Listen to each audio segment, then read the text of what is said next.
मराठे या सगळ्या आंदोलनामुळे सततच्या या अशा जाती तणावामुळे महाराष्ट्राच्या राजकारणात समाजकारणात एकाकी पडले आहेत का?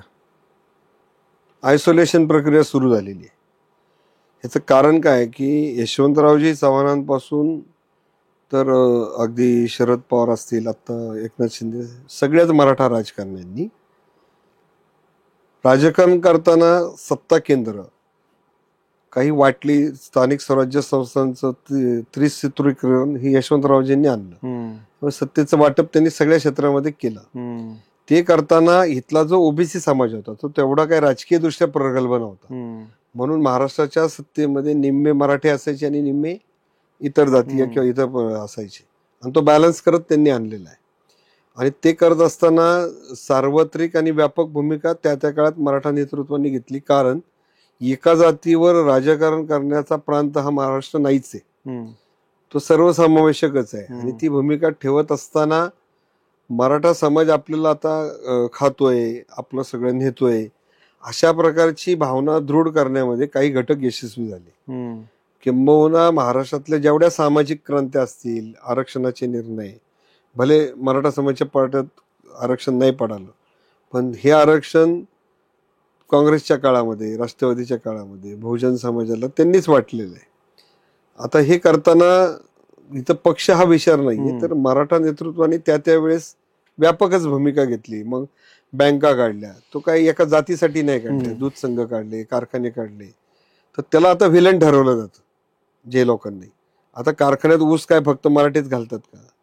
धनगरही घालतात, वंजारी घालतात, बरोबर आहे. त्यानंतर दूध संघ काढला, दूध सगळ्या जातीचे लोक घालतात.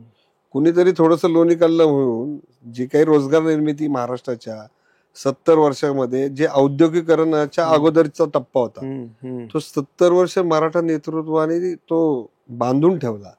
आणि त्यात इतर जातीचे सुद्धाही लोकांनी साखर कारखाने काढले, हे झाले. त्यामुळे त्याला दोष देता येणार नाही. पण आता आयसोलेशन याच्यामध्ये काय झालंय की परप्रांतातले आलेली जी काही लोक आहेत ती मराठा नेतृत्वाकडे नाहीयेत.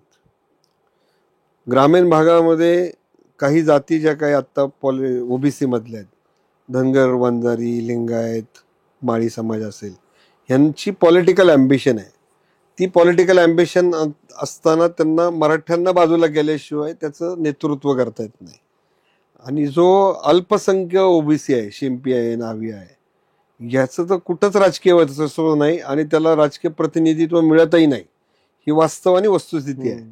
आणि त्यामुळे ह्या सगळ्या रगाड्यामध्ये तो बिचारा एका घटक बाजूला आहे, ना ओबीसीच्या नेतृत्वाकडे जात, ना मराठ्यांच्या नेतृत्वाकडे आहेत. अशा परिस्थितीमध्ये एक दलित मुवमेंट होती, ती आत्ताच्या या 10 वर्षामध्ये थोडीशी थंडावली, पण ती अग्रेसिव्ह असायची.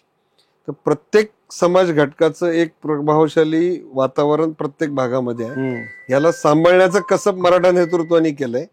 आता ह्या सगळ्या प्रक्रियेमध्ये भूक जास्त लागली आणि ताटं कमी पडतात. अशा परिस्थितीमध्ये सगळ्यात पुढं कोण आहे बाबा ते, तर त्याला दोष देण्याची प्रक्रिया आता सुरू झाली. सोशल मीडियाच्या भाऊ गर्दीत विश्वासार्हतेने चकाकणारे नाव म्हणजे लेट्सअप मराठी. सगळ्यांना, सगळ्या नागरिकांना ती स्पीच, ती लेट्सअप वरील मुलाखती म्हणजे विचारांचा खजिना. त्यानंतरच्या निवडणुकीमध्ये मला सोडून गेले. बातम्या केवळ वस्तुस्थिती सांगणाऱ्या, न प्रोपगंडा, फक्त जनतेचा अजेंडा. क्योंकि आने वाला कल जाने वाला है, जाने वाला कल आने वाला है. राजकारण, मनोरंजन असो की क्रीडा क्षेत्र, महाराष्ट्राची स्पंदने संवेदनशीलतेने टिपणारे माध्यम म्हणजे लेट्सअप मराठी.